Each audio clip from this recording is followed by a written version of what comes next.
kenal kepada Allah Subhanahu wa taala.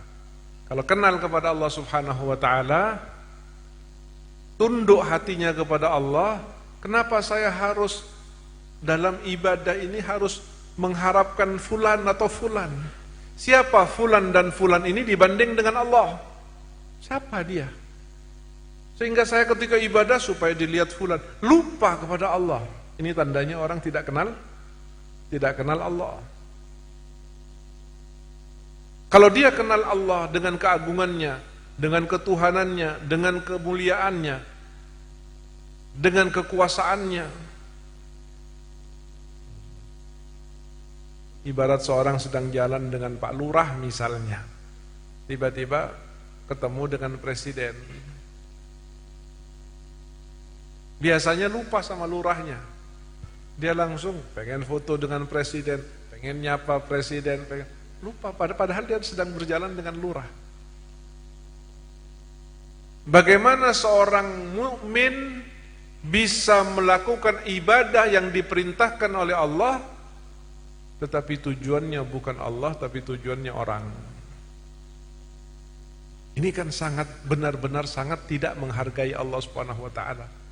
Dan yang di salah satu maksiat yang dinamakan dengan syirkun khafi, kemusyrikan yang tersembunyi, kemusyrikan yang kecil, selain menyekutukan Allah dengan bertuhan selain Allah, adalah riya. Dan dosanya riya ini adalah minal kabair, termasuk dosa besar. Sehingga ketika seorang beribadah kepada Allah Subhanahu wa taala, biasanya para salafus saleh ketika mau salat misalnya, atau mau ngaji Quran, atau mau berzikir, dia mengingatkan diri hatinya terlebih dahulu, ya Allah, saya akan menyebut namamu. Karuniakan kepada saya khusyuk dan hadirnya hati. Jagalah ibadah zikir saya dari riya. Jadikan saya ikhlas berzikir hanya kepada Engkau. Lalu dia membaca Qul huwallahu ahad, suratul Ikhlas. Allahus samad, lam yalid wa lam yulad wa lam yakul lahu kufuwan ahad. Lalu dia mengucapkan ilahi anta maqsudi wa ridaka matlubi, a'tini mahabbataka wa ma'rifataka wa ufawwidu amri ila Allah, innallaha basirun bil ibad. Shalli fardhu dhuhri Allah. Minta kepada Allah agar dijaga. Yang minta saja belum tentu dijaga oleh Allah, apalagi yang tidak minta kepada Allah. Anda tahu ketika Rasulullah menyebutkan hadis ini tentang bagaimana amalnya, lalu Allah mengatakan dia riya, aku laknat dia, lalu malaikat mengatakan kalau begitu kami juga melaknatnya ya Rabb. Kemudian seluruh penduduk langit melaknat juga. Kalau Anda cuma ngeri mendengar ini, tapi lihat sahabat Nabi bagaimana imannya, bagaimana yakinnya. Sayyidina Mu'ad ketika mendengarkan hadis ini dari Rasulullah sallallahu alaihi wasallam, apa kata Imam Ghazali? Tsumma baka Mu'adun wantahaba intihaban syadida. Rasulullah bercerita nih, dia datang dengan amalan ibadah, salat, puasa, haji, zakat, lalu kemudian malaikat itu mengatur berdiri, bersaksi dan sebagainya. Lalu Allah mengatakan sesungguhnya orang ini melakukan amal ibadahnya bukan untukku, kata Allah, maka aku laknat dia.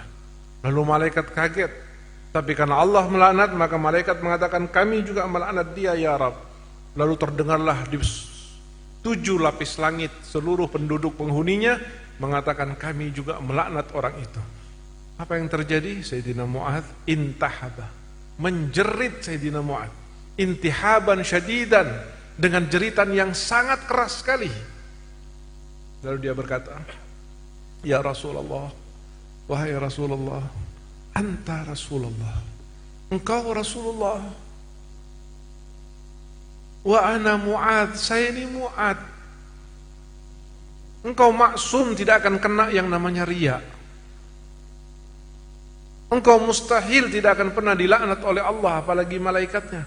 Tapi kalau saya Mu'ad, bisa saja saya riya, Bisa saja saya kena laknat itu. Fa kaifa li bin najati wal khalas min dalik? Ya Rasulullah, ajari.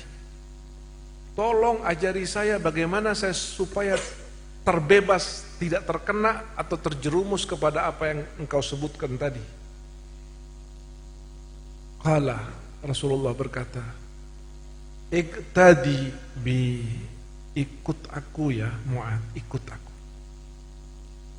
Ikut aku. Aku bilang sholat 5 waktu, kamu sholat. Aku pengen kamu pakai siwak, pakai siwakmu. Aku menginginkan engkau melakukan sholat sunnah qobliyah ba'diyah, kerjakan. Itu hanyalah capek sedikit dengan waktu yang paling 30, 50, 60 tahun, setelah itu selesai. Kamu tidak akan pernah sholat lagi, kamu tidak akan pernah pakai siwak lagi, dan kamu hanya memanen apa yang pernah kamu kerjakan di alam dunia dulu. Iqtadi bi wa in kana fi amalika naqsun.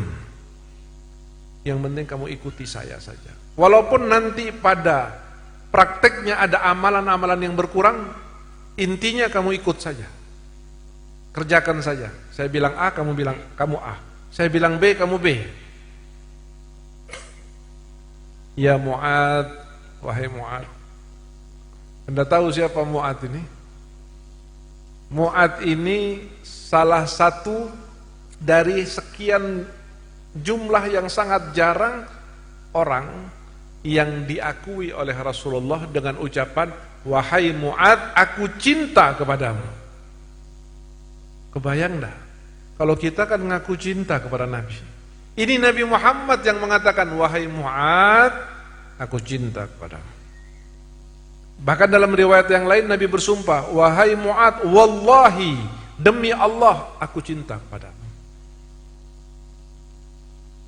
Setelah Nabi mengatakan ini, Nabi mengajarkan doa. Apa doanya?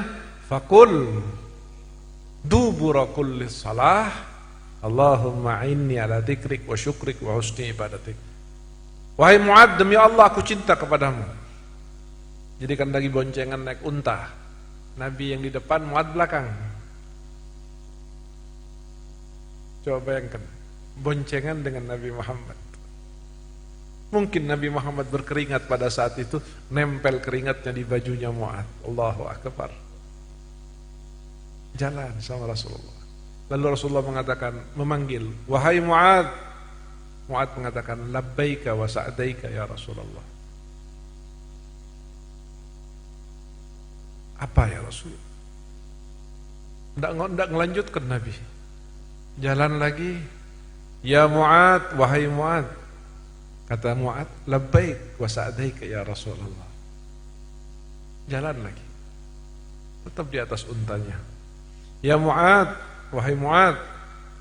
Mu'ad menjawab lagi, labbaika wa sa'daika ya Rasulullah. Setelah 3 kali Nabi memanggil Mu'ad, Nabi mengatakan, wallahi inni uhibbuk. Demi Allah aku cinta kepada engkau wahai Mu'ad.